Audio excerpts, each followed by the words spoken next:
story of Prester John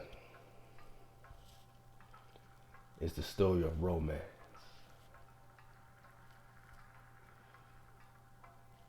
I mean, romance by Naga, you know what I mean? Love to the Templar. Romance.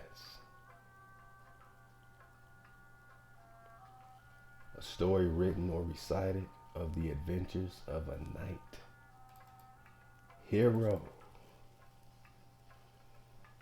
Mashiach, messenger, guardian.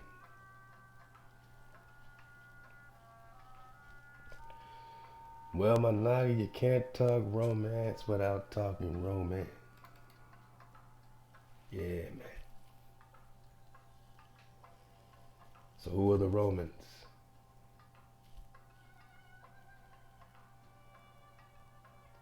The sense evolution is because medieval vernacular tales usually told chivalric adventures full of marvelous incidents and heroic deeds.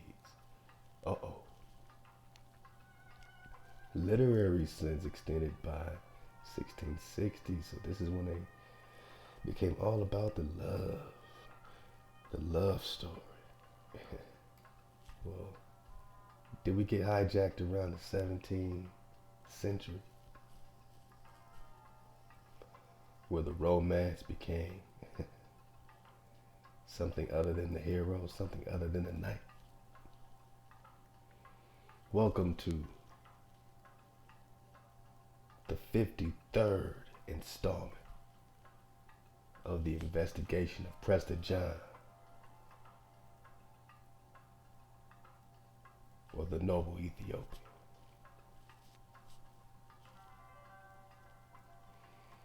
Years of recon into orientation. Oh, we're gonna get orientation pies. We're gonna get orientation enchiladas tonight. Well, you know, it's Team No Sleep over here. I'm feeling very romantic. I feel like digging on the adventures of a knight, of a hero. Hosea 3:5, Israel will return, seek Hawa, and a Khan, a knight, a hero. So your biblical stories seem to be romanticized, right? Who's the Roman? Is Prester John a Roman? I mean, who is Prester John, Managa?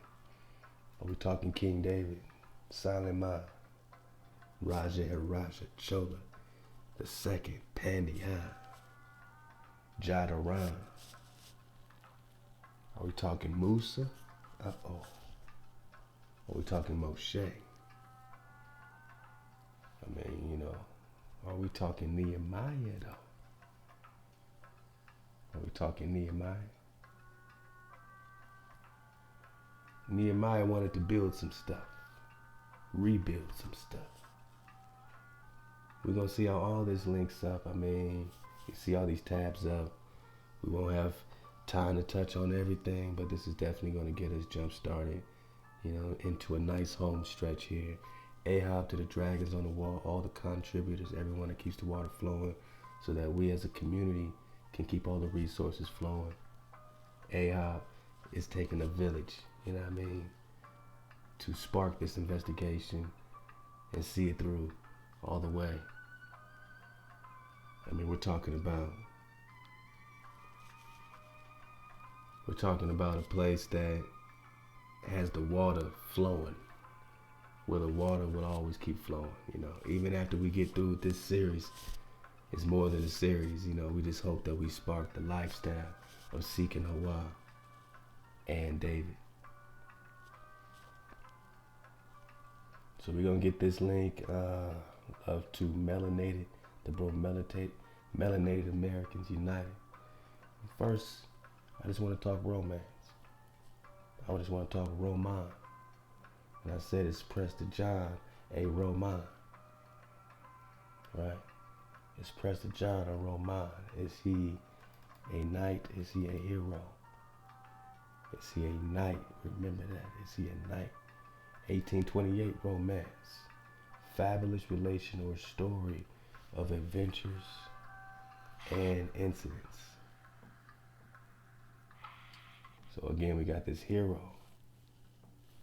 So it's a fabulous relation or story of adventures and incidents designed for the entertainment of readers, a tale of extraordinary adventures, fictitious and often extravagant. Everything to do with Prester John is fictitious and extravagant, right? But you know, we were just talking Romans.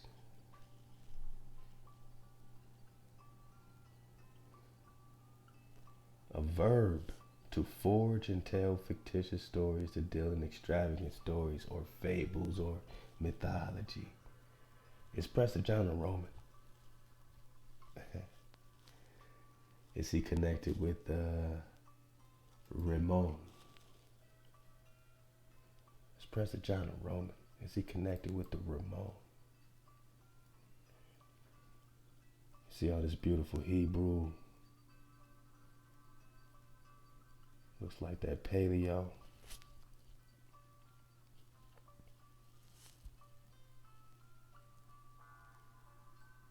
Nah, that's that modern with that left. Still looks dope, man. And when you look at this, it almost looks like an apple, you know. And when you talk about Eve biting the apple and the forbidden fruit, we're just talking to Remo. We're just talking to Roman. See, my noggin, when it comes to where you're at, we reverse the curse around here, man. Anyone telling you the same thing, the same narrative we got in the second grade, that Israel's over there, and this is the new world, and there's nothing to see here, boss. You know, I've hiked many trails. I've gone to many national parks. I haven't seen anything. There's nothing to see here. It's foolishness. Especially when there's over 1,200,000 acres of unexcavated land and habitation sites around the Grand Canyon.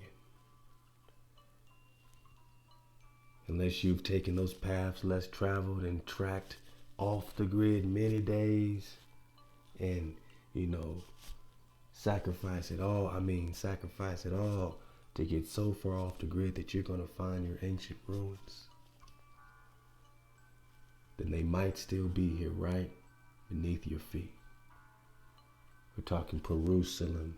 We're talking the Amazon. We're talking Utah. Oh, you think you saw Utah? Oh, you think you saw Utah? You haven't seen nothing yet. You only see what you're allowed to see, Drop Nation.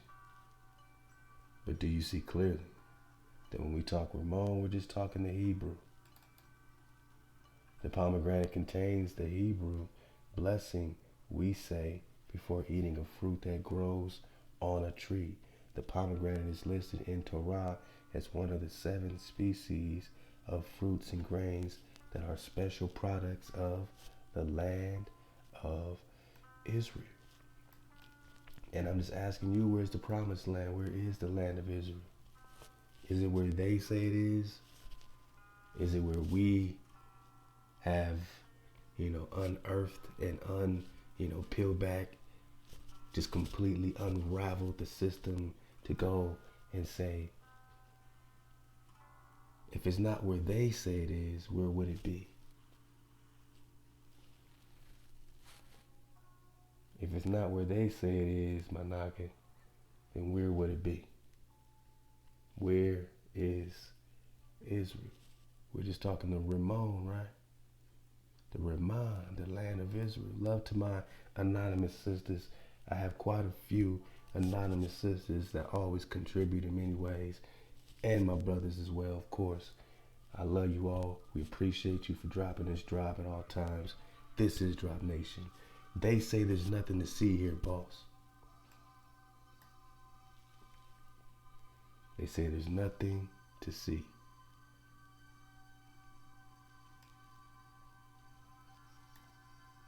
They say, you know what, we've seen it all.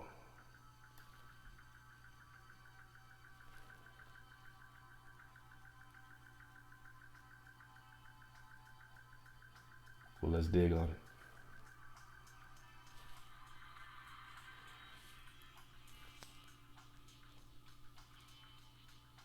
Making sure you got this. Make sure you got this. All right, here we go. This is out there at Mystic Masonry. Love to carry mail. Dropped this a while back as well. So the question is, where's the land of Israel? Where's the promised land? Where's the pomegranate? See, the pomegranate is very important.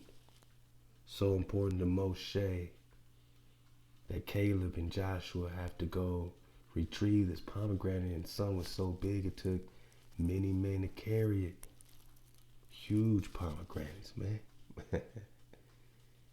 And they were good, showing that the land is fruitful. Is there a pomegranate connection to that land over there? Well, we got a strong pomegranate link right here in America. And I'm just talking Calais loose. I mean, how can this not be the old world? If our second grade teacher is telling us that this is the new world, then what is it to dig and discover the opposite? What is it to dig and discover the opposite of everything you've been taught? You see, we can't be telling people what they like to hear, not in Drop Nation. Because everything we tell people is the opposite of everything they've ever heard. And unless somebody likes to hear the opposite of everything they've ever heard, unless they come over here ready to surf the wave, then we can't be telling people what they want to hear. If anything, people don't want to hear that they've been lied to. People don't want to hear that they've been bamboozled and run amongst, completely mutilated inside and out. They don't want to hear that they can't, keep their hijacks. They don't want to hear not to keep their hijacks. They want to hear it's okay to keep the hijack, boss. They want to hear, oh, don't look over here, there's nothing to see. They want to hear the mainstream, the popular norm. We don't give you that. We do a little more digging into the mystic, into the mythological, into the foundational legend. Let's get it from right here. The cradle of symbolism used in all masonry is placed by many of the best authorities in that country which they believe was first inhabited, the plateau of Tartary. So the plateau of Tartary, my naga, that's the Grand Tartary. That's the top of the top. That's the tip top of Tartary. That's Genghis Khan 2.0. But Genghis Khan is just a reflection of the kingdom of Israel. See, Genghis Khan learned from the Hebrews. He learned from watching David. He learned from watching the Israelite priest kings. He just wanted to be a Khan. He just wanted to be a David, which is why he called himself King David in the 1200s, King David of India. But who's the king of the Indians? Who's the Grand Khan, man? Rocking in the Grand Khan, yeah. Arizona, right? Ario. Love to the family, man. This is too good. The cradle of symbolism used in all masonry is placed by many of the best authorities in this plateau of Tartary, and from there transmitted to the generation by the sages of India, Persia, Ethiopia, and Egypt. We are not indebted, listen up. We are not indebted, listen up. We are not indebted to either ancient Egypt in Africa for either religion or masonry, but to America, my nigga. Now, this ain't what the Sunday school teacher's telling us. This is what we have to dig on and research and recon, you know what I mean, to get to our own perspective, because can't nobody say we sharing anybody else's perspective but the wave and the flow as the books are being unsealed. We are not indebted to either ancient Egypt for either religion or masonry, but to America. Now, if it's not the old world, if we're not talking Mu and Lemuria, if we're not talking the Kamari Kandam, if we're not talking the lands that aren't on our map, that connect us with the real East, because you in the East, my naga. Memo to self, the map was flipped upside down. Hashtag facts. You're in the East. You're in the Far East, man. Where you running to? They just found you here in the Far East. Where are you going? They just found you here. Why would you get on a plane and go anywhere else to connect with the Creator? You were hidden here. This is the ancient world. Huh? We are not indebted to either ancient Egypt for either religion or masonry. That means what? Religion means what? Spirituality, that soul glow, the flow, the connection with Hawa. So they are indebted for their connection with the Creator. They're indebted to America. Masonry, you're talking about high-level civilization, high-level technology, high-level mathematics and science. They're indebted to where? America. It is a fact that at Memphis, Egypt, listen up, in the pyramids, under the guidance of the kings, the mystic rites of masonry were worked many thousands of years ago. Listen up. But at that time, Egypt and the continent of America were one and the same. So it is a fact that at Memphis, Egypt, in the pyramids, under the guidance of the king. So in Memphis, Egypt, in the pyramids, the mystic rites of masonry were worked many thousands of years ago. But here's the catch. In Memphis, in the pyramids, at that time, Egypt and the continent of America were the same. So when we're talking Memphis, Egypt, and the pyramids, you're talking about America. So if Egypt is here, how can Jerusalem be anywhere else? Do we have our orientation pies? Do we need orientation enchiladas? The Middle East does not hold your secrets, not if Egypt is here, my naga. In America, rediscovered in the 15th century by who? And repopulated in the 17th century by who? Was there a reset around that time? Was recovered Egypt and the Promised Land. In America was recovered Egypt and the Promised Land. So they're not the same exact thing. There's Egypt and there's the Promised Land on the same land mass, connected, just like script, right? We're walking to and fro. We're hiding out in Egypt, right? Moses is laying low, right?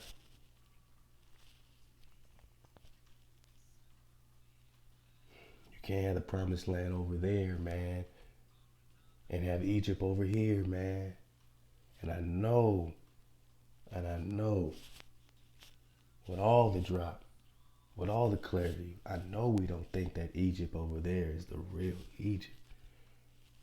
I know we don't think that all these Nagas in the Americas is going to fit over there in that little ass Israel, Telerad, any little area over there in the so-called Middle East. We are already home, and we couldn't get this out of grade school. We had to do some digging for this. Love to Cara Mayo. Love to my anonymous sister. Okay. So in America, rediscovered, repopulated, was recovered Egypt and the Promised Land. So you got Egypt and the Promised Land and the Promised Land. And I'm just asking you, where's the Promised Land? Where's the Roman, man? And where's the Romani? Where's the land of Israel?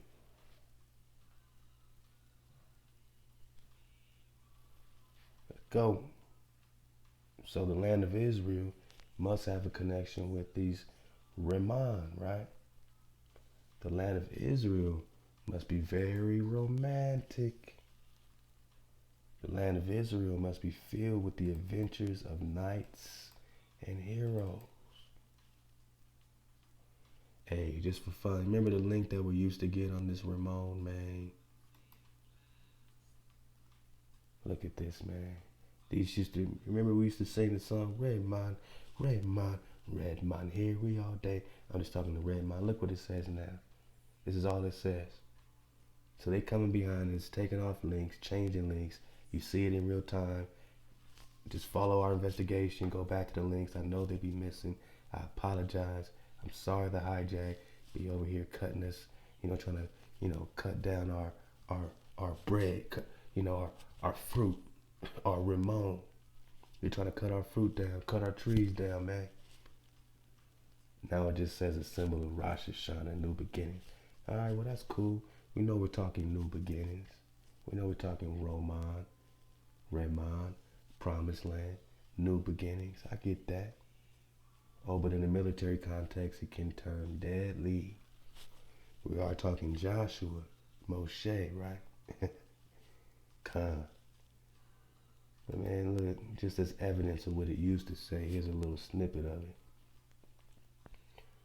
Right here, Redmon, here we all day. Ooh. The Hebrew for pomegranate. So Roman, I'm just trying to make it clear that Roman has everything to do with the Hebrew. The Hebrews, the Romans are the Hebrews, the original Romani. So when they talk Roman today, all right, even in the wine, right, Roman wine, Ramon wine is an Israeli wine called Roman. All right, man, let's go. We're going to have some fun. I got some fun links up for us to dig on, some Charlemagne drop. When we dig on the Prester, you know what I'm saying, we're digging on the romance, we're digging on the hero, we're digging on the knights, man. The knights, man.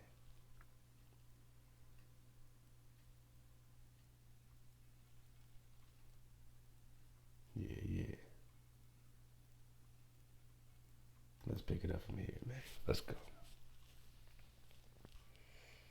Now, this is a link that's hard to find. I lost it before. I found it. Let's connect the Romans, man. Let's go. Now, as you know, out of Tucson, Arizona, all these crosses, these swords, they got dragons on them. They got writing on them. They're saying Israel this, Israel that. They're connecting Quetzalcoatl, Joshua Flow.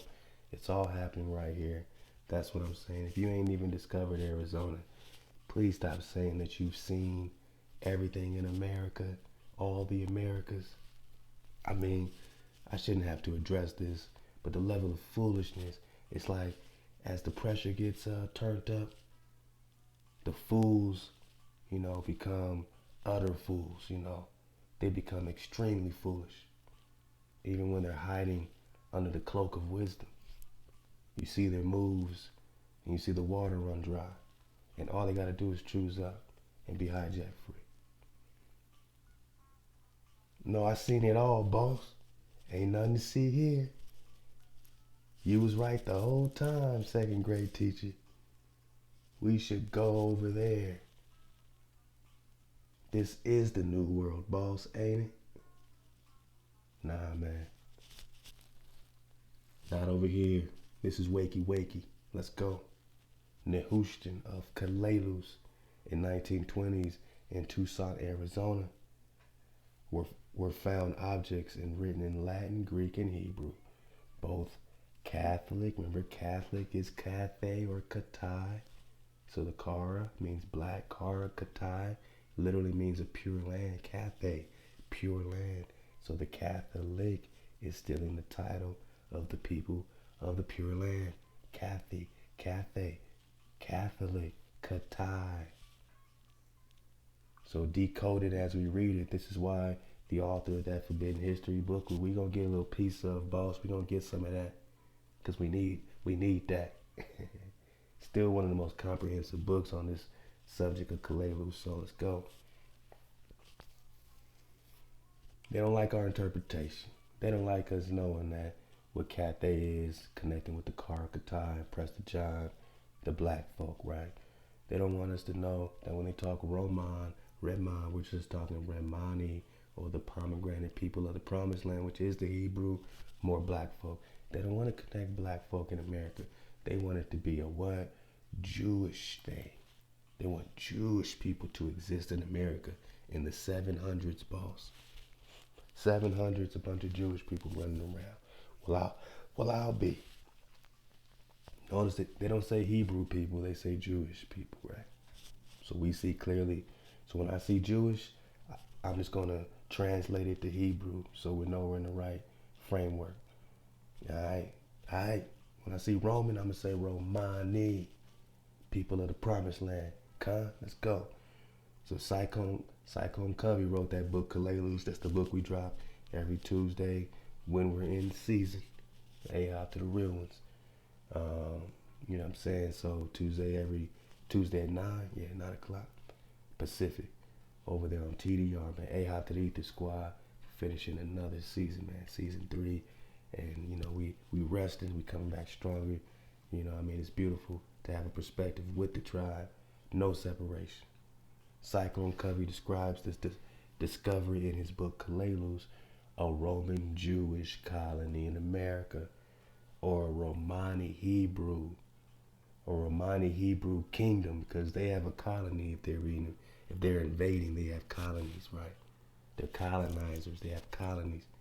You know, we have kingdoms, right? Papal Bull says to, you know, search out, invade, take your kingdom, right? So you have a kingdom. Everybody knows that by now, right here. Even digging on Montezuma and the Aztecs, you know you have a kingdom right here. Prester John definitely let you know you got a kingdom right here.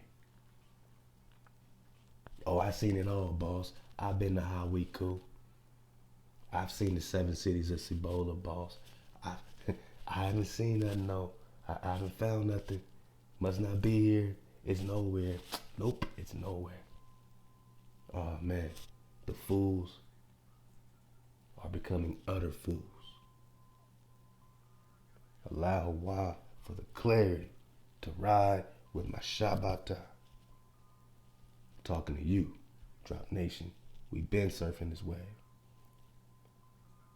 So Cyclone Covey is talking about the Romani, the Hebrew kingdom. I'm just going to say the Hebrew kingdom, all right, of Nagas in America from the time of Charlemagne through Alfred the Great.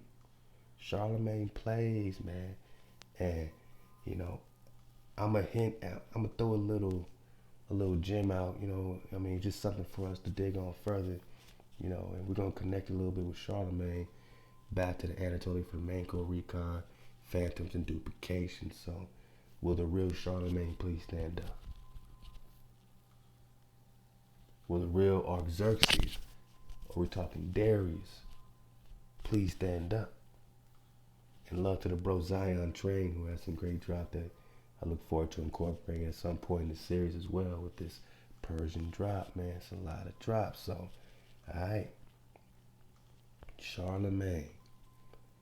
So Covey and other researchers are amazed at the mixture of Hebrew, right? Jewish, Hebrew, Christian, and Kabbalistic objects and symbols. So the symbols they're calling Christian, like the crosses and stuff, are still Hebrew. They're still just the towels and, you know, different connections. So, however, this very much fits the period in the 8th century. Again, we're in the 700s, and they want us to believe we got Jewish people over here in America set up full shop with swords and artifacts in the 700s. Stop it. Just stop it.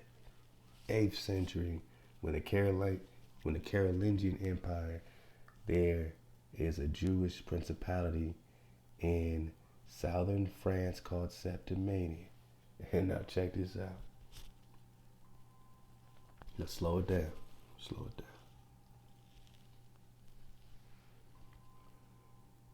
All right. So Covenant's researchers find this mix of these Hebrew artifacts. All right. However, this very much fits this period in the 7th century when the Carolingian Empire, there is a Hebrew principality in what they call southern France called Septimania. I mean, damn, where's the original France at? Where's the original Franks rocking, right? Septimania is 7, so again, we're back to the 7 cities of gold, Cibola, Shibala, ruled by Theodoric or Theodorus of Narbonne. Now we're talking Nehemiah. Let's go. Or Makir, Tadros ben Judah. Oh, we're talking the tribe of Judah. Or is his name just Ben Judah? Is Nehemiah in the script a son of Judah as well? Is he from the tribe of Judah? Dig on it. So let's connect some things and surf the wave as we've been doing. And let's try to put this together. I mean, when is this Nehemiah rocking? I mean, when is Daniel rocking? You know, I mean, from a calculation that we've been getting based on just putting this true chronology, you know, Daniel could be rocking as recent as the 1300s, man. Nehemiah could be popping off as recent as the 1600s, man. But let's go. So this Theodoric, or Theodorus, is also known as Makir Todrus, son of Judah, ben Judah, Magnarial. Something to that mag title means great, all right? Amari, Amir, like America, huh? We're gonna connect this. Amaru. It said he died in 765. Many members of his family descended from exilarchs. Exilarchs are the rulers during captivity, like the Babylonian captivity. So many members of his family descended from Khans, all right? Khans. So he's from a family of Khans, exilarchs. Priest kings of Babylon during the Babylonian captivity. How recent was it? 1600s, 1500s. Embraced a Jewish form of Catholicism, or we're talking about a Hebrew culture, while other members remain outwardly Orthodox Jews. All right, so they had a schism, just like Anam and David, Daniel, back to that. All right. Kalalus artifacts. Let's just get it from here, man.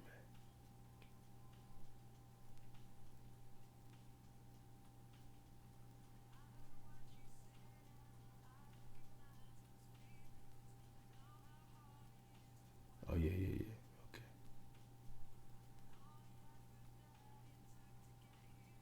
Okay, yeah.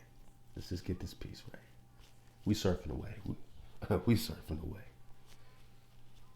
The Kalalus records speak of Theodorus as the leader of many peoples who leave the Roman lands for Kalalus.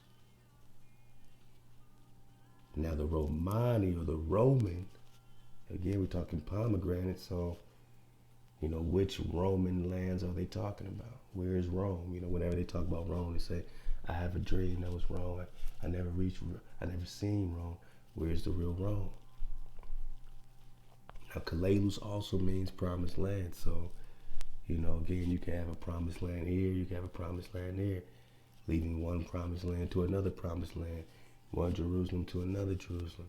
You're going to have to factor in the Kremlin, Moscow Kremlin, all the history in Russia, which a lot of this is taking place in this Russia or Asia. But we're about to get some orientation so we know we're talking Asia, man. And where's Asia? And, you know, something I'm going to drop later, man. And, you know, I'm going to get a piece of it as well for orientation. Has to do with, does North America exist? I know it sounds funny, man, but we're going to dig on it. Does North America exist? Okay, all right, let's go. So we're just talking Theodorus, right?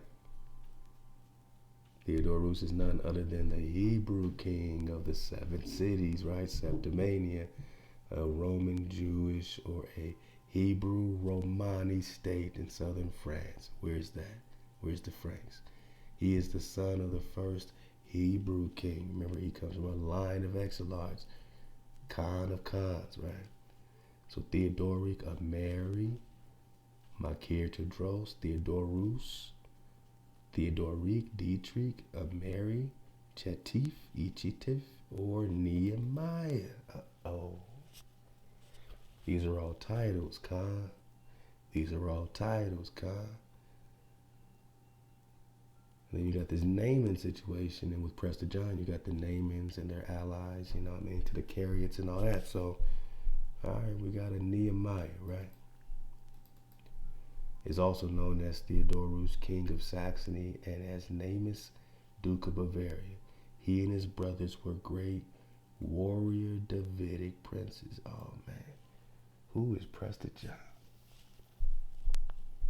So we're just talking about the line of David. We're talking about King David himself. But this particular Davidic prince or son of David is during the time of Charlemagne. Now, like, if you know, this guy is thinking about Charlemagne, guy is thinking about Daniel, you know, and Nebuchadnezzar, and just really comparing, you know what I mean, this Nebuchadnezzar, you know what I mean, with this Artaxerxes, you know, comparing that with this Charlemagne. I mean, look, you know, there's a lot going on of phantoms and duplications, all right? So, on the death of his father, Makir Theodoric, in about 765 AD, Nehemiah, all right, so now they're calling him Nehemiah, Theodoric, becomes the Western Exilarch. And we're going to do a whole thing back on the Exilarch list. We did it a while back, just reading off different Exilarchs and just trying to, you know, put the timeline together, right? So, Western Exilarch, leader of all the Jews. So, he's the Khan. So, this Nehemiah became the Khan. Now, in the script, was Nehemiah, you know, did he become the leader of these Hebrews? Did he, you know, lead them to rebuild, you know what I'm saying, the wall, right? We're talking about, you know, we're talking about the wall. We're talking about, you know what I mean, the relics, you know what I mean, of the ancestors. I mean, the bro had to go back to rebuild something. We're going to get that in Nehemiah 1 through 3, all right? So, in 775, Nehemiah, Theodorus, reconquered the American Empire of Kalalus, right? So, by saying reconquered, again, he comes from a line of exilarchs. So, you know, they must have already had this, you know, claim of inheritance to this promised land because they're all Hebrews. So, back to the script, right? After the days of Solomon, the kingdom's divided. Is this anything connected with the kingdom being divided after the days of Solomon? We are talking Solomon, right? We are talking Solomon the builder, God. So in 775, Nehemiah reconquers America. All right, this is 700s. This is why, you know, we're not talking no Jewish situation. I mean, come on, man. So you're talking Nagas, you're talking Hebrews, you're talking Nehemiah. Now, are you talking the Nehemiah? Are we putting things together? And is it really 775? It's back to them 3 chronological time shifts. Our timelines were shifted at least 3 major times, right? 333 years, 1,054 years, 1,778 years. So look at the 775. Imagine it was shifted 333 years. That'll take us to about, what, 1,000, 1,100, right? That's going to line up with all this priest king situation, Prester John situation, Prester John letter of 1165. It's all happening. It's all happening. Or, you know, imagine it was shifted 1,000 years, 1,054. Now this puts it around 1700s, man, 1800s. Just push back in time. How recent was our takeover here, man? Columbus just found us here, brought a Hebrew interpreter, not because we're in a new world, my nigga. He didn't bring an interpreter to speak Hebrew to a bunch of Hebrews in a new world. Nah, man. We're talking Kalelus, right? We're talking the Knights. We're talking the romance. We're talking the romance. We're talking the Roman, right? Roman Jewish colony. What do you mean? You talking about the Knights? You talking about the heroes? Huh? The Ramon? The Ramon?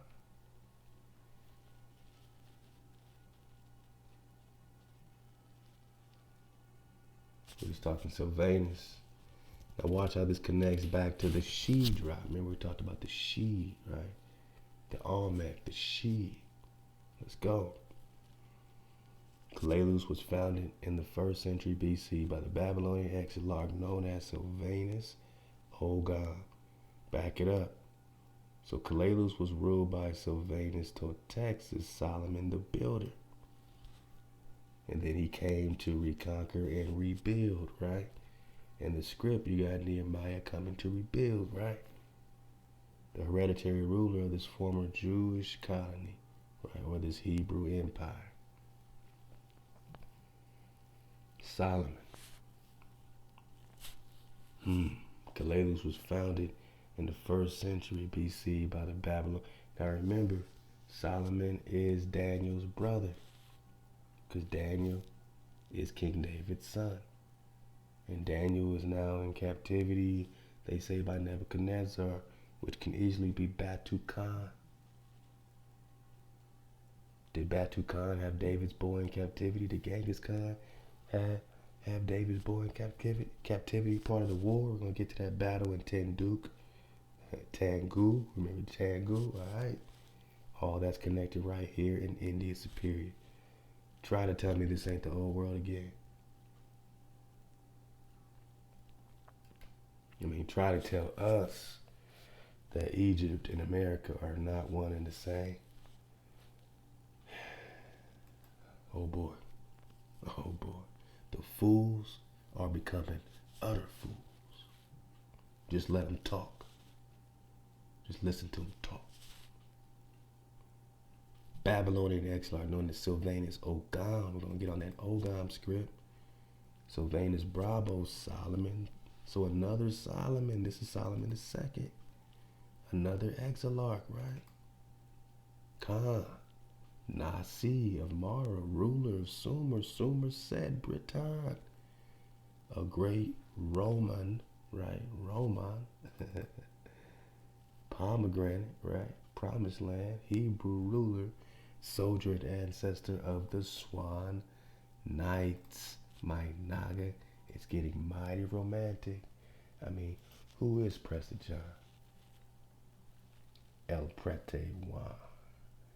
Emperado of the Abyssinians. That's what they called Ethiopia before they called it Ethiopia, because Ethiopia is just a Greek word, Epdus.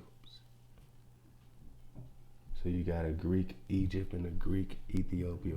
So what's the land really called if all this is in the mind of a hijack? Huh? Well, the King of Kings, the Rex Negus, Prester John, my naga. I mean, this black man that discovered the fountain. I mean, who had the water rights? Who has the keys? He said him and his whole tribe took 6 baths in the fountain of youth, each time turned back to the age of 32. So the timeline is irrelevant. Forget about it. If you got a man that's turning back to the age of 32 with his tribe,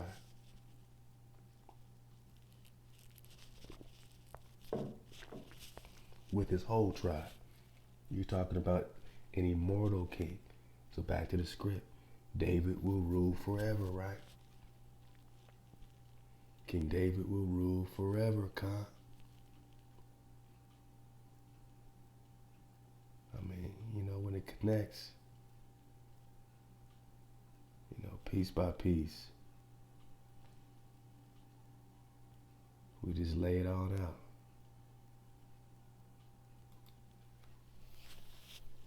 Why would this priest king take 6 baths in the fountain of youth, immortal, if he's not going to rule again? And if David rules again, then some son of David who's perpetrating the bloodline of David, he's not going to be ruling over the OG David. Are you kidding me? Because Hawa came down in dragon form with fire out of his mouth and smoke out of his nose for this David. I didn't see Hawa rescue Jesus from the cross in dragon form. Oh no, he was a sacrifice, boss. So everybody today can have their sins taken away. Yet we're getting beat down, shot down, mutilated in the street. It seems like we're suffering and being crucified for our own damn sins. They weren't taken away 2,000 years ago. You are the Lamb. You are the first begotten Son, Israel. And David is an anointed king. He's the course correction from the Saul king flow to the righteous flow, the immortal flow. But they shall serve Hawa their power, and David their king, whom I will raise up for them. Are you not reading the script, my niggas? If you're still not getting it, are you just bypassing this? Are you substituting Jesus in right here and saying, nope, that means son of David? Jeremiah's talking about Jesus. Ezekiel 37:24, David, my servant, shall be king over them, and they shall all have one shepherd. They shall all walk in my judgments, observe my statutes, and do them. Who? Dawood shall be king over them. Hosea 3:5, afterwards the children of Israel shall return, seek Hawa their power, and David their king. They shall fear or obey or respect Hawa and his goodness in the latter days. You're still seeking Dawood. There is no script that tells you to seek no Yahuwah, Yeshua, HaMashiach. You only got to connect that with the new, the excellent new tune. There is nothing alluding to no Yahweh Shai in the Tanakh. Everything alludes and points to David's return, whom I will raise up. You have to skip over all this to squeeze your Yahweh Shai story, because he wants his own romance, right? He wants his own hero. So what did they do? They wrote a romance, my naga, and gave you another knight, another hero. But the original knight, oh man, the original Swan knight, the original David, the original Solomon. He also had a fleet of trading vessels known as the ships of Solomon, or the swan boats. The ships are shaped like a swan, with its sails like the wings of a beautiful gliding white swan. After the defeat of Sylvanus Totexas, the members of the royal family, Regal Negro, I'm talking to you. The members of the royal family were sent back to Europe when they were under the protection of Nehemiah, proving that this is a family war, because they weren't slaughtered, they weren't enslaved, they were under the protection of Nehemiah, because it was still going down over there in Russia with the Theodore Russes, the Russians. We're talking the Russes, right? So this is a family war. The legend of Dune, or Ogre, right? This is where they get the term ogre, like Shrek. And it's also connected with the Olmec. Shrek is supposed to be their, characterized version of the Olmec. It's a mockery. Shrek represents the Olmec. He's living at peace in his own little spot. They come invade his spot all the damn time, right? The legend of Dun and Ogier are based on the activities of this family descended from Duan, Antegun, Ogier, and Sylvanus Brabo or Solomon Manak. The Berber, uh-oh. The legends of Ogier the Danite, right? Dan and Night. The son of Godfrey Khandrop and Dun de Mayence actually refer to Thawada, so that's a whole other rabbit hole. Thawada de Danin or Dunan, who are also known as Mananan, check it out, or Maid of America. I know that's a lot. I said the legends of Ogier the Dane and this Dune of Mayence refer to Thawada de Danan, also known as Mananan or Maine, but not the Maine you think of. Right, we pulled it up on the map, a little while back, where this Maine or Mananan was right there in the Four Corners. This is not East Coast Maine. This is Four Corner Maine, Mananan. This is all happening in the Four Corners. Kalalus, check it out, of America, where the giant ogre heads, ogre like Shrek, right? Ogre, the giant ogre heads of the Olmec are found. Come on, man. I can't make this shit up. So the giant ogre heads are the Olmec, right? So these Olmec heads are the who? Oh, man. These Olmec heads are the she.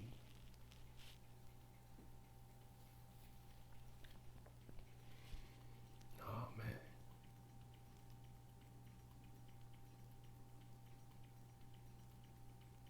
Let's get it from here, man. I mean, it's just,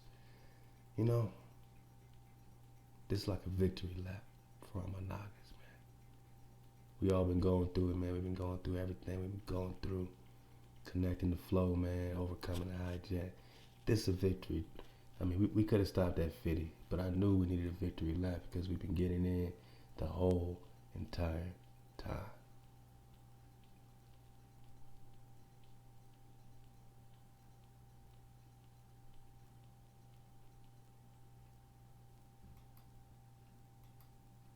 Oh yeah, we're gonna get some of that forbidden history. We're gonna get some of that. Let's get this first right here. This is Prester John Invest. I mean, how can you not love it, man? It's not just some one-sided argument.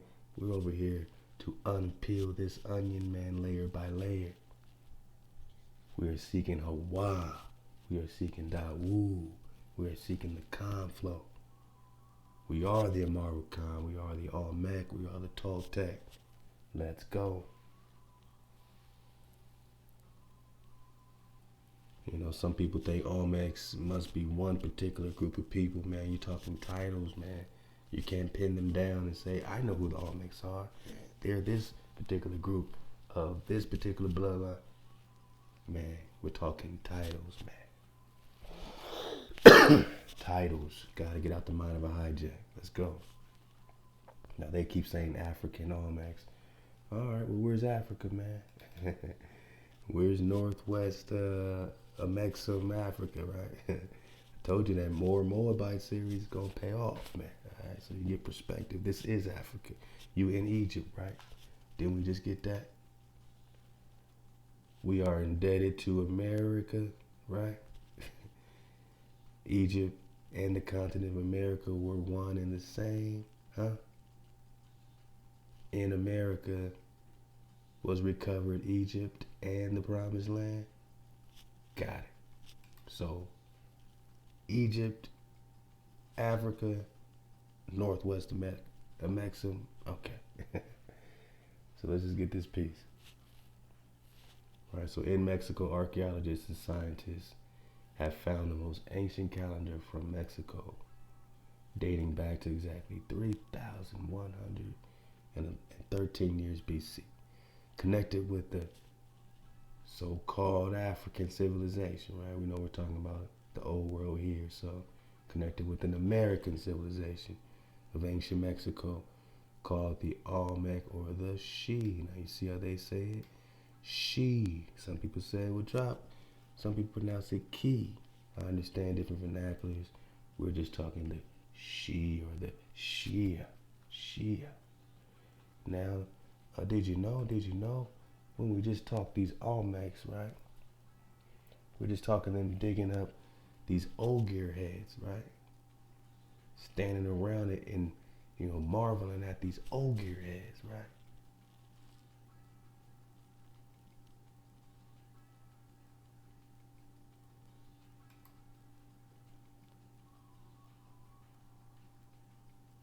Known as Mananan or Maine in America, right? America, right? Where the giant ogre heads of the Olmec are found.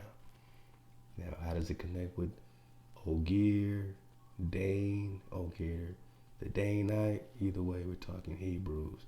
Sylvanus told Texas. Olmec.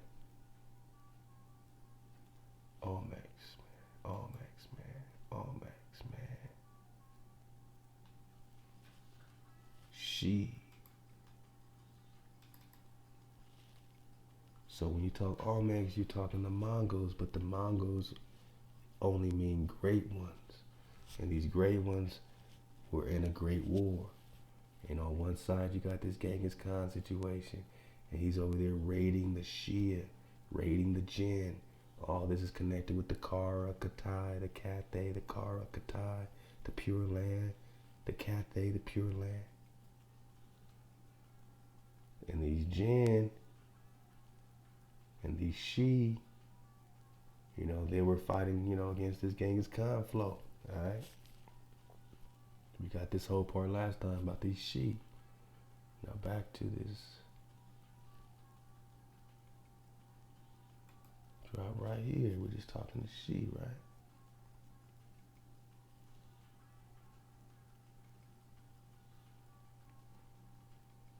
The Olmec called themselves the Shi. So this has everything to do with the Mongol, right? Follow me now. Everything to do with the Jin, everything to do with Genghis Khan.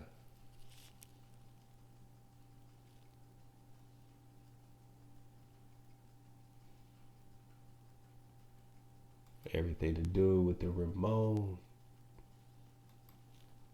the Roman.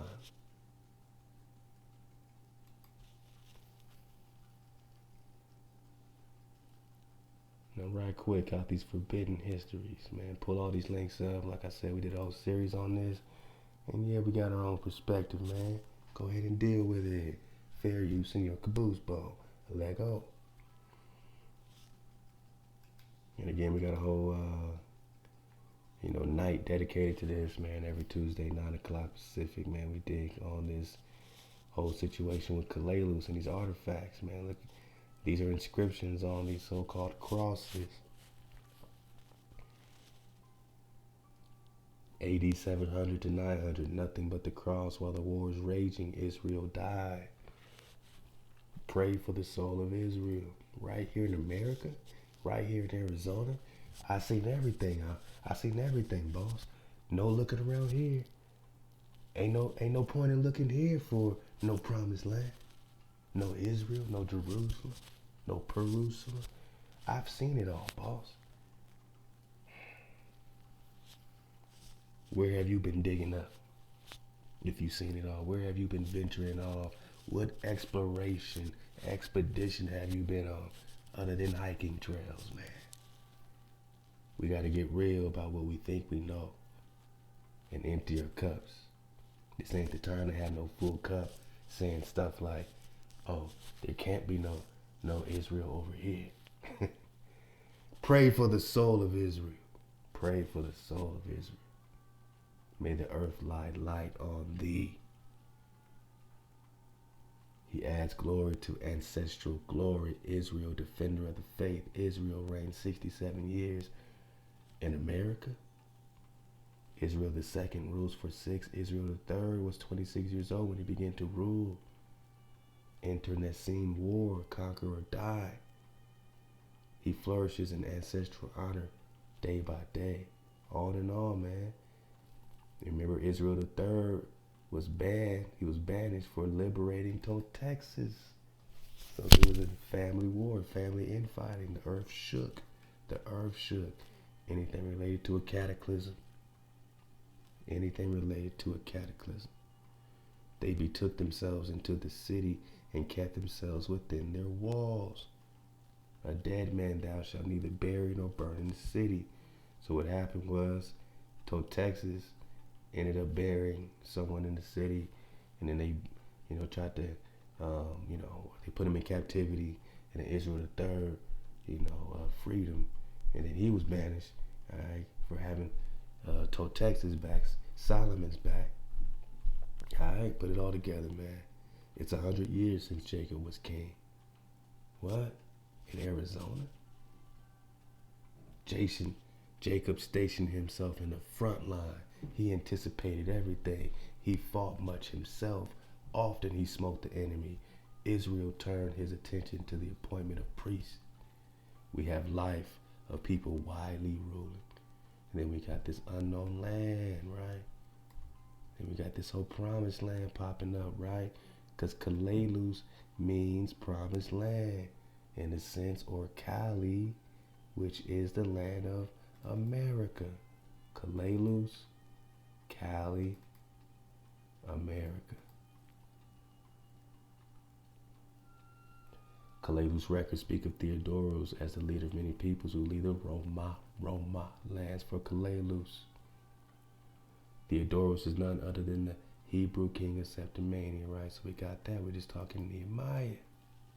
Okay. One of the great warrior Davidic princes. So he's connected to David. In the time of Charlemagne, I think this is a clue when we're digging on Charlemagne. And you keep reading, again, we're just talking knights, which means we're just talking Rome or romance. And we're just talking Nehemiah, right?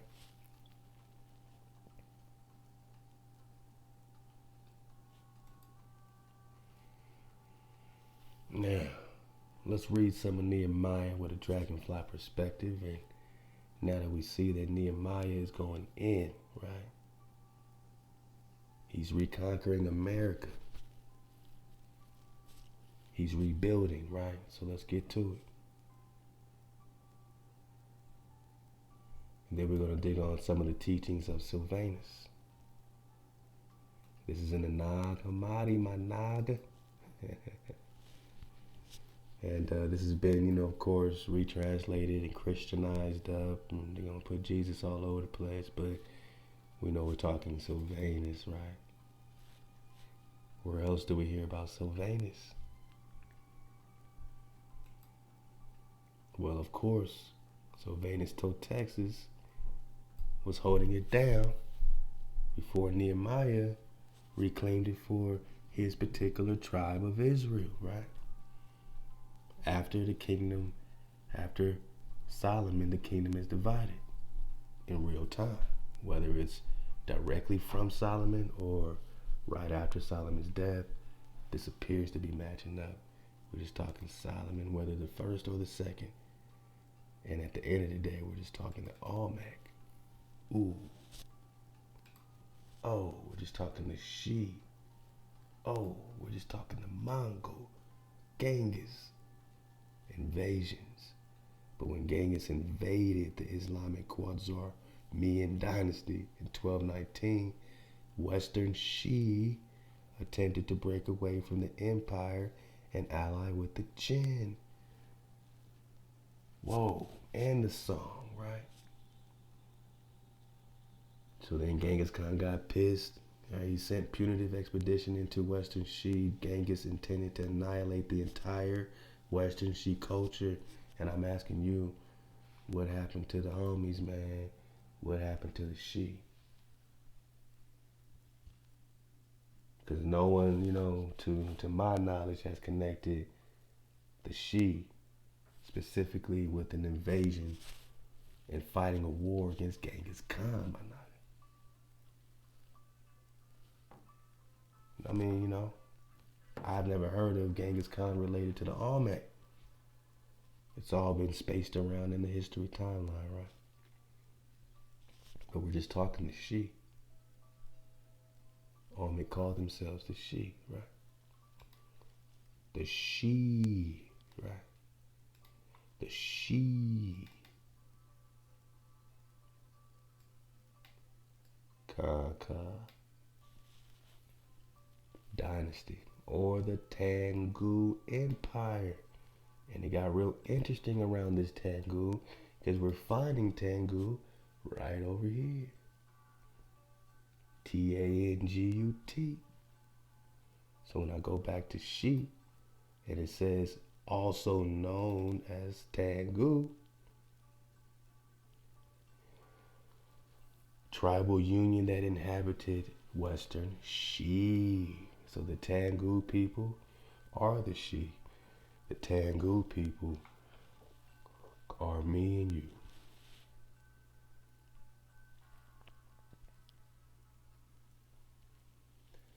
So when you connect the Prester John investigation, you're connecting Atlantis, you're connecting Mu, you're connecting the Olmec, you're connecting the script, right? Because we're just talking Nehemiah. And then we're just going to let it flow into some great recon on Prester John, man. Surf the wave, man. This is Prester John, installment number 53. Get in the classroom. Let go. We surfing the wave. Allow while. Ahab, to all the family behind the wall, man. We're just talking about building that wall. Let's go. Matter of fact, since we're talking about a battle, you know, I think it's only right that we switch it up a little bit.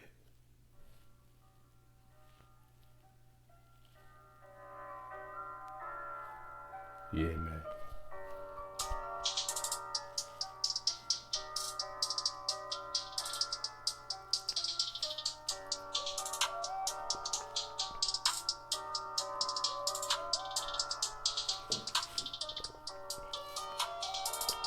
Oh, wow.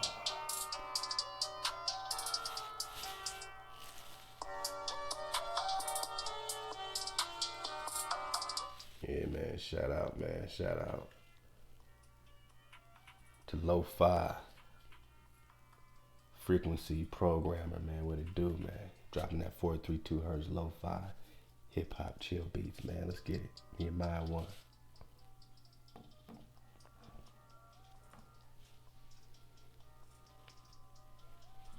Now it came to pass in the month of Chislev in the 12th year, as I was in Shushan the castle, that Hanani, one of my brethren, came out of Judah. One of my brethren came out of Judah.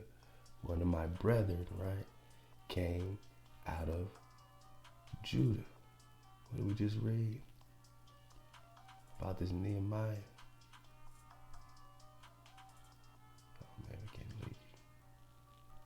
Let's get it right here for Ben History.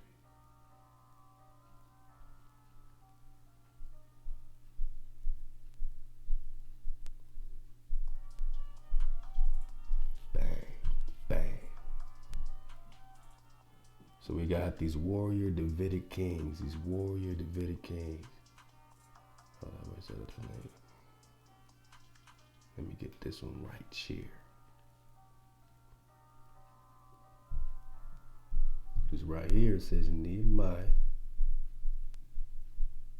And, you know, I'm just trying to connect these Nehemiahs.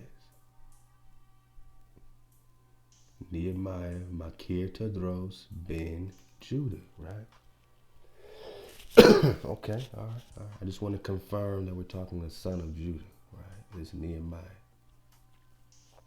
This Theodoric, also known as Nehemiah, son of Judah. Okay. Let's go. So my brethren came out of Judah. he and certain men, and I asked them concerning the Jews that had escaped, that were left in captivity, and concerning Jerusalem. So he's talking about Judah first and Jerusalem, right? And you know, Nehemiah reconquered America, right? Jerusalem, God. And they said unto me, the remnant that are left out of captivity, there in the province are in great affliction and reproach. The wall of Jerusalem also is broken down, and the gates thereof are burned with fire. And it came to pass that when I heard these words, that I sat down and wept and mourned certain days, and I fasted and prayed before Hawah of heaven, and said, I beseech you, Hawah, power of heaven, the great and awful Hawah, that keeps covenant and mercy with them that love him and keep his commandments. Let your ear now be attentive and your eyes open, that thou may hearken unto the prayer of your servant, which I pray before you at this time, day and night, for the children of Israel, your servants, while I confess the sins of the children of Israel, which we have sinned against you. Yea, I and my father's house have sinned. We have dealt very corruptly against you. So the first thing they did was humble out. They said, we have dealt very corruptly against you. Hawah, have not kept your commandments, nor your statutes, nor your ordinances, which you did command your servant Moshe. Remember, I beseech you, the word that Hawah did command your servant Moses, saying, if you deal treacherously, I will scatter you abroad among your peoples. But if you return unto me and keep my commandments and do them, though you're dispersed were in the uttermost part of heaven, yet I will gather them from thence and will bring them into the place that I have chosen. Where did Hawah choose, man? They just found you here, my night. I will bring you into a place that I have chosen to cause my name to dwell there. These are your servants and your people, whom thou hast redeemed by your great power and by your strong hand. Hawah, I beseech you, let now your ear be attentive to the prayer of your servant and to the prayer of your servants who delight to fear your name. And prosper, I pray, your servant this day, and grant him mercy in the sight of this man. Now I was cupbearer to the king. So even in captivity, Nehemiah was given favor similar to Daniel, right? Now we did a whole drop on Nehemiah, the connection with this and Ezra, and that this Nehemiah seems to just be a continuation of this Ezra, right? Because Nehemiah is Ezra. Let's see, did it say, did we get that name?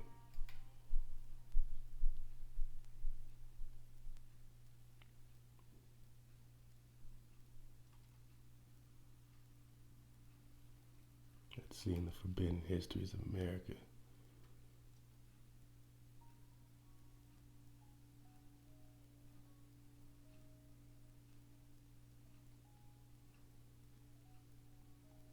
We're going to see if it pops up where they actually call Nehemiah Ezra.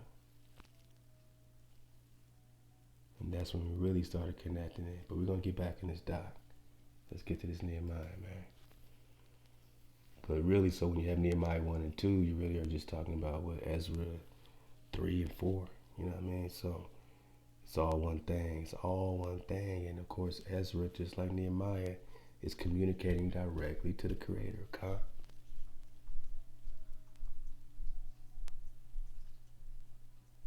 So this is chapter 2. And it came to pass in the month of Nisan in the 20th year of Artaxerxes the king, when wine was set before him, that I took up the wine and gave it to the king. Now I had not been before time sat in his presence. And the king said unto me, why is your countenance sad, seeing that you are not sick? This is nothing else but sorrow of your heart. Then I was sore afraid, and I said unto the king, let the king live forever. Why should not my countenance be sad, when the city, the place of my father's sepulchres, lies waste, and the gates thereof are consumed with fire? Then the king said unto me, for what dost thou make request? So I prayed to Thawada of heaven, and I said unto the king, if it please the king, if your servant have found favor in your sight, that thou wouldst send me unto Judah, unto the city of my father's sepulchres, that I may rebuild it or build it. So he came to build Judah, right? But of course, here it says, 775, Nehemiah reconquered America. Why? To rebuild it. Why? Even though it was being ruled by Solomon the builder, was it falling? Was it, in the brink of disaster? I mean, what was going on? That's why when we get these inscriptions, I mean, what are they saying? Pray for Israel. Israel died. Pray for the soul of Israel, right? So what's happening? What's happening? You know what I mean? And what's Nehemiah now coming to reconquer for? What does he want to make sure, doesn't end up in the wrong hands? You know what I'm saying?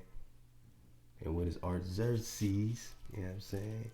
What does all this got to do with Charlemagne, right? Because over here it says, in the time of Charlemagne. In the time of Charlemagne. So this Nehemiah is rocking in the time of Charlemagne, right? This Nehemiah is, rocking in the time of Artaxerxes. And both are interesting because, when you dig on Charlemagne, it gets really interesting. Because you get this cat named Robert Baldolph, right? Now, Robert Baldolph is supposed to have worked as a professor at the University of Basel.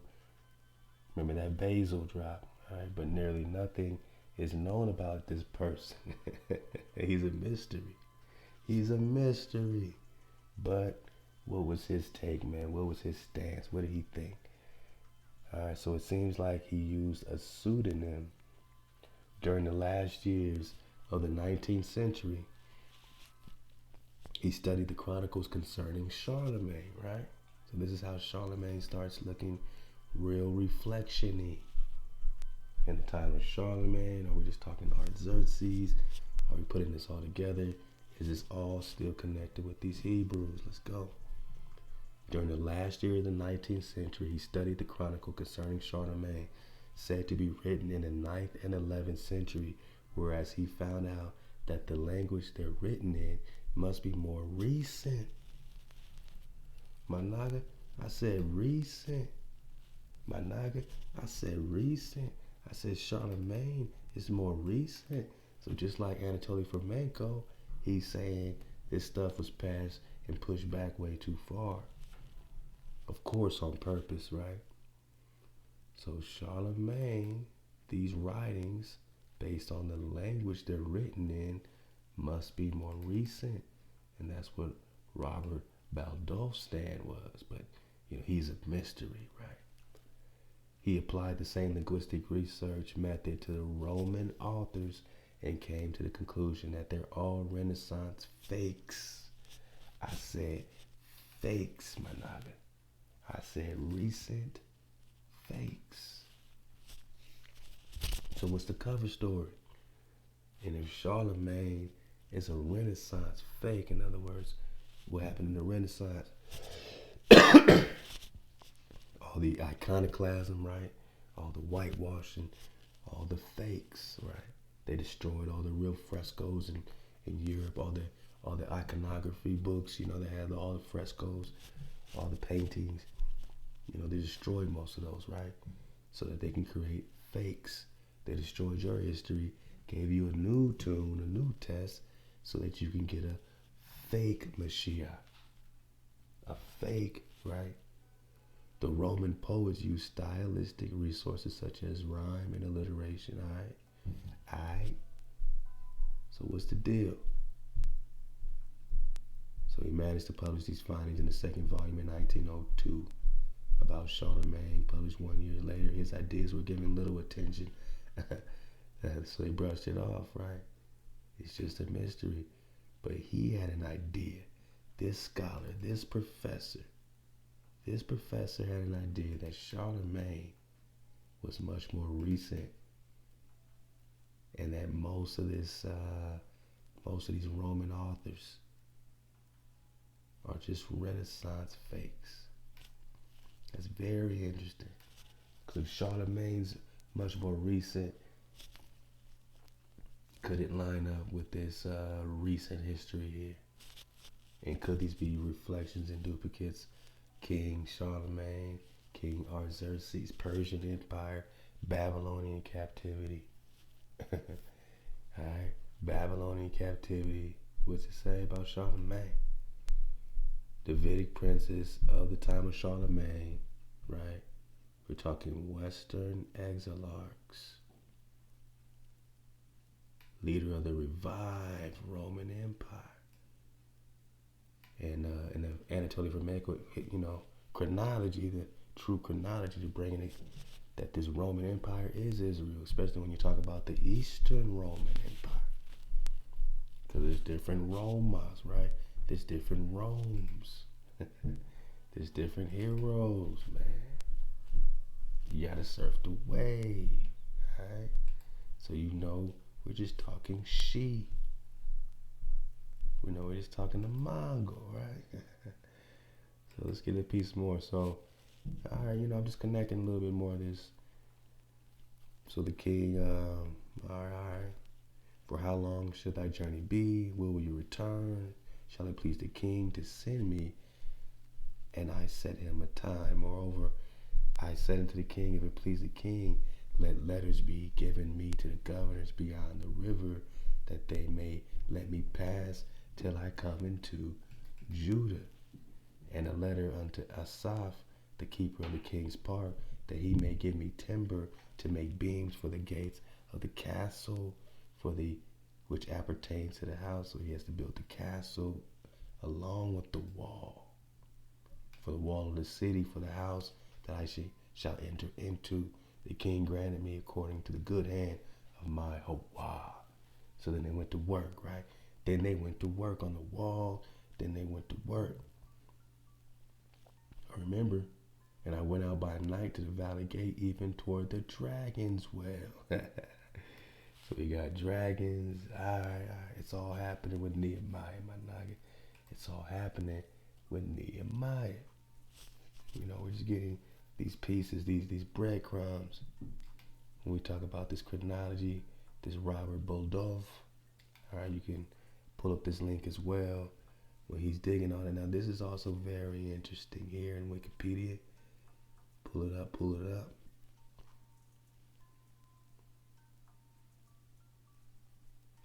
Now, Baldov studied numerous presumed ancient manuscripts and claimed they were, for the most part, recent forgeries, right? Baldov discovered parallels, reflections, duplications. Baldov discovered parallels between the historic books of the Old Testament and the works of medieval romance. Hey, Templar even Reed got the drop. He dropped a whole drop on this, in the ether. Ahab to the bro. Romance. Make sure you get in that classroom of Irvin Reed. So that we know we're talking the Swan nights, right? We're just talking the nights. Yeah, man. It's all coming together. So Baldov, all right, his stance is that there's these phantoms and duplications. There's a parallel between the Old Testament and the medieval romance genre, as well as Homer's Iliad, that were strong enough to lead him to the assumption that the text of both the Iliad and the Bible date from the late Middle Ages. Just like Anatoly Fermek was saying, man, All right, so a lot of this biblical history, a lot of what we think is way back in the BCs, just like King David, it's just popping off. It's just popping off, my nigga. It's just popping off in the late Middle Ages, or really as recent as the 16th century, 17th century. So a lot of these scriptures, man, were just written in the 1600s. I mean, Daniel could have just been popping off in the 1300s, 1600s. Prester John the same. Remember, they were looking for him. They were looking for him. They were looking for the priest king, right? They were looking for him. They were looking for him. They were looking for the priest king, right? For how many years?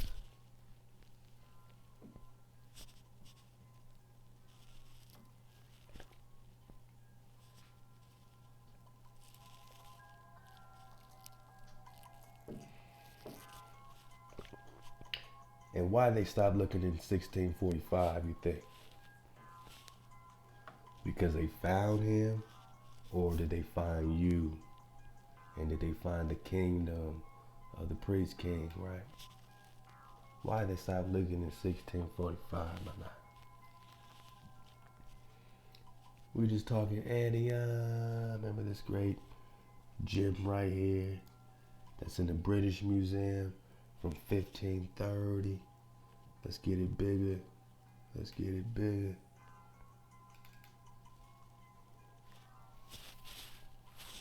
And then we're going to talk some orientation. We're going to do a great priest king dismount. Love to my anonymous sister. One of my anonymous sisters. Yeah, man. Why'd they stop looking for Prester John in 1645? Because they found him right here, Arizona, Calelus, Four Corners, Manhattan, Maine, all that popping off next to Cathay. Again, talking India Superior. Now, does North America exist?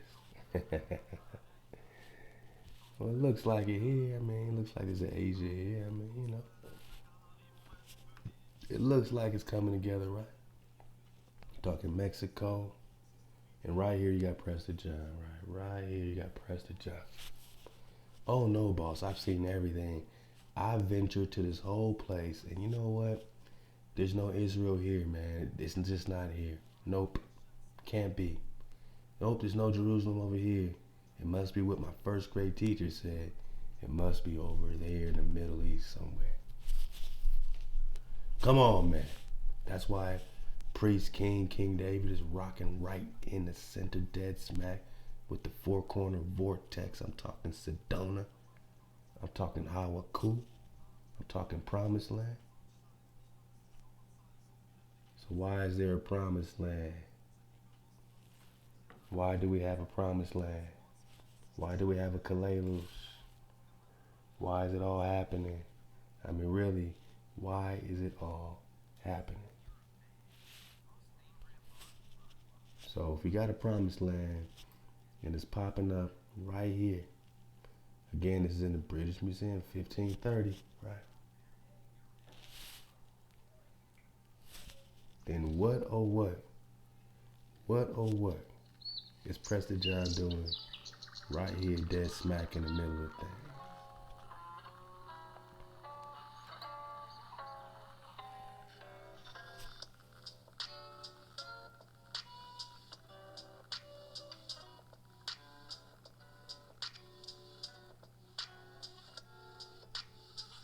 Oh yeah, the priest king, Prester John. Prester means priest, John is king. Wong, Og, who got the drop on the fountain of youth.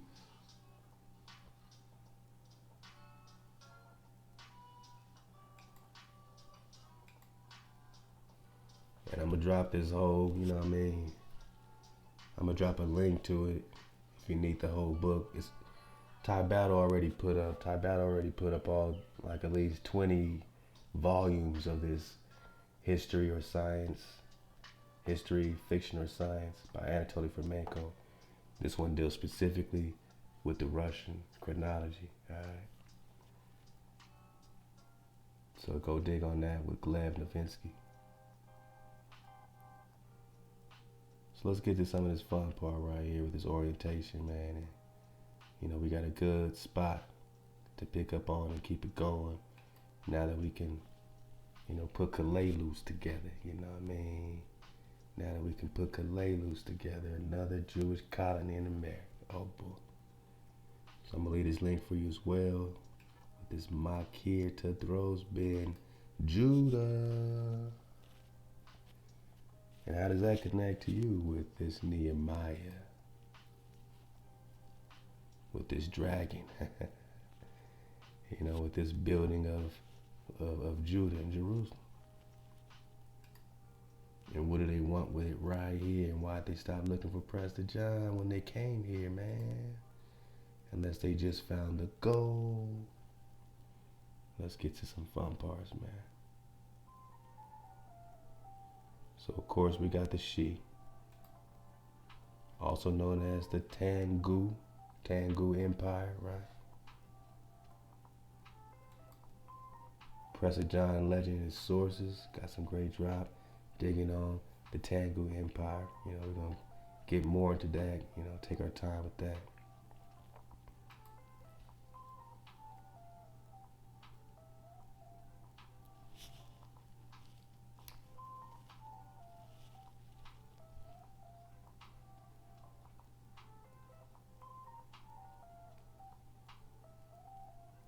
Here's a mention over here, Tangut. Tangut is also the same as Tangut, T-A-N-G-U-T.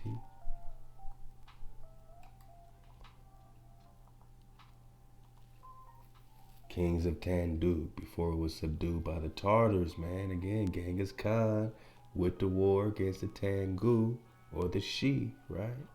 Put it together, man. So Genghis Khan goes to war against the Shi, right? The Almec, right? All call themselves the Shi. Mongol Shi, right? Genghis Khan commanded some initial raids against the Shi, Western Shi. All right, put it all together. Oh boy.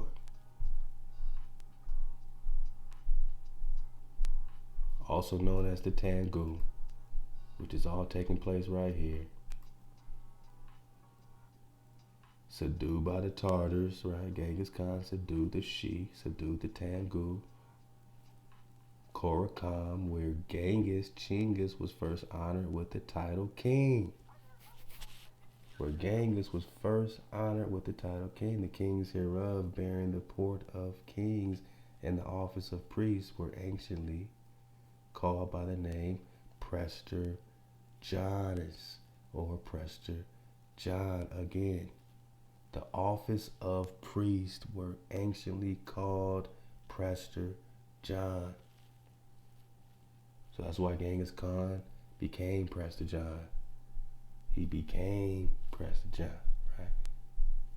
A title now erroneously conferred by some of the emperors of Abyssines or Abyssinian, Ethiopian, and Afrique. Oh no, we just talking about the copper color Nagas, because again, we got to get out the mind of a hijack with this Scaliger Batavius. A man of such infinite reading should be so deceived for finding that there is a Prester John in north of Asia. We're talking India. Abyssinian Empire was formerly so great power as to extend his empire over India. Which one? Is all we've been asking from day one. Because we got India superior, we got Tangut, right? Back to this. This is out the Prester John Legend and Sources by Keegan Brewer. Oh boy. Tangut is actually Tangut. The name of the Mongolic group defeated by Genghis Khan. Or the Shi or the Tangut Empire, right? The Shi or the Tangut Empire popping off right here. Oh boy. Thai battle got the drop. We're just talking Tangut. And we're going to get more of that. Because check this out. We're just talking Hebrew. Uh-oh. A people of Tangut took to himself the title of the king of Tangut, whom they call by the name of Prester John or Prince John. The same word in their language as in the Hebrew signify both priest and prince. Khan, remember, David will be Khan forever. David will be Khan forever. Is David going to rule? I will raise him up. I will raise him up. Latter days. Search for David. And Thawada, right? God spoke through the prophet Jeremiah that David will return at the end of Israel's captivity. And is this the end, my Naga? Is this the end? David, my servant, shall be king over them. They shall dwell in the land I have given to Jacob, my servant. Where your fathers dwelt, they shall dwell there. Their children, children's children forever. My servant David shall be their prince forever. Prince? Are we talking prince? Are we talking prince? We talking prince? Because the people of Tangut, right, the she, took to himself the title King of Tangut, who they call Prester John or Prince John. The same in Hebrew means priest and prince, my naga. Then you get into the Mongols, the Ungams, the Tartars, the Great Khans, the Grand Khans. And this whole William of Rubric situation, a king hereof being the name George. Remember, George also is Genghis. Alright, Prester John is as his fathers were. And this so commonly received that he, the Ethiopian emperor, is vulgarly called by the name Prester John and his estate, the empire of Prester John, with no truth at all. Others more probably concede that the vulgar name of Prester John is but a corruption or mistake of this precious John. Precious John or Prester Gianni. Remember the John River, the Jahan River, the Jahan River. Then you got the Apostle John in the New Testament. Then you got John the Baptist, Khan, and all these reflections of the priest king. Let's go. And even in his book Swords of the East, which I really want to read cover to cover, by Harold Lamb, talks about this Tangut. The failure of envoys he had sent to Prester John in return had decided Genghis Khan that war with the Kariats was unavoidable, and the master of the horde, once his mind made up, moved at once toward Tangut. So Prester John and Genghis Khan had a battle, right? The battle between Prester John and Genghis Khan. The Genghis Khan is the biggest battle you never heard of, my knock. The biggest battle, man. King David, Genghis Khan, biggest battle you never heard of, man. So when you talk about Tangut, here's an interesting link right here I'll leave for you. Report on Canadian archives. Whoa, let's get it bigger. Just, belly flopping into it.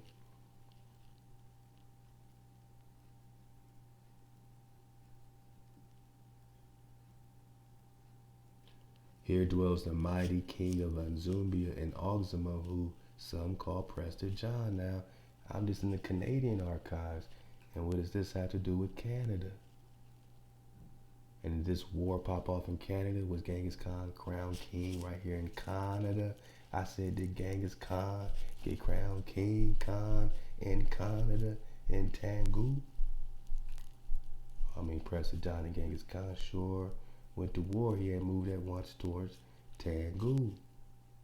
If you are faithful to Temujin, Genghis, you should ride to Tangut at once. Right? Tangut. The Shi, also known as the Tangut Empire. The Shi, right? The Shi, right? The Shi, right? Also known as Tangut. Got it. Oh yeah, this is a great drop too. We'll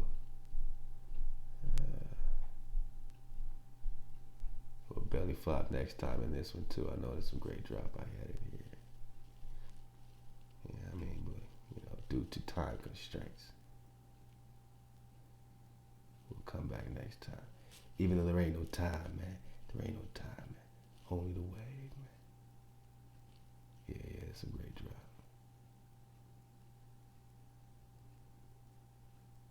Oh yeah, okay. Yeah, man. Okay. Yeah. We'll come back to it. And this is the full book, Oriental Masonry, by Dr. R. Swinburne Clymer. All right. Swinburne. Go get the drop. You got the link. You gotta want it though. You gotta want it. Now just for a dismount, man, nice little orientation pie. Continent of North America does not exist, or could it be part of Asia? And like I said, we'll probably do a separate drop on it.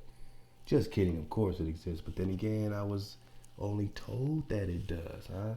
Do you really know? I flew a lot of airplane miles. I drove thousands of roads. I haven't seen anything to confirm the hypothesis. All right, so it started raising some questions.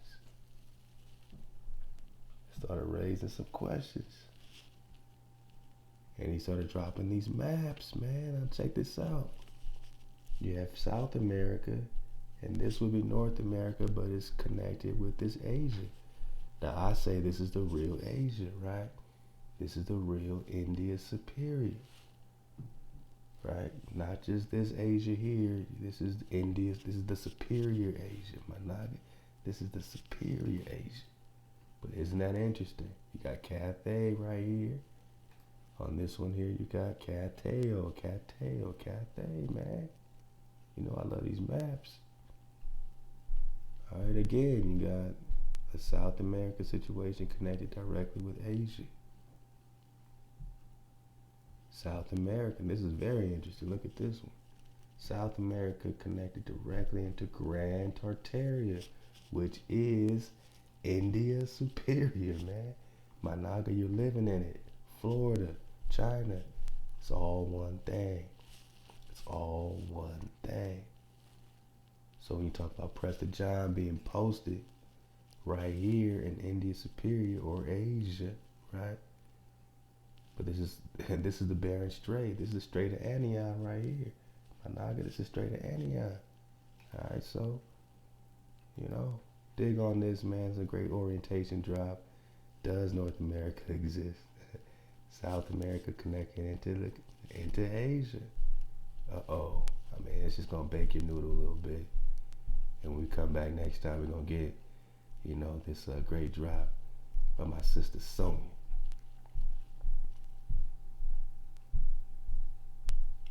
The Mongol Empire legend of Genghis Khan becomes Prester John.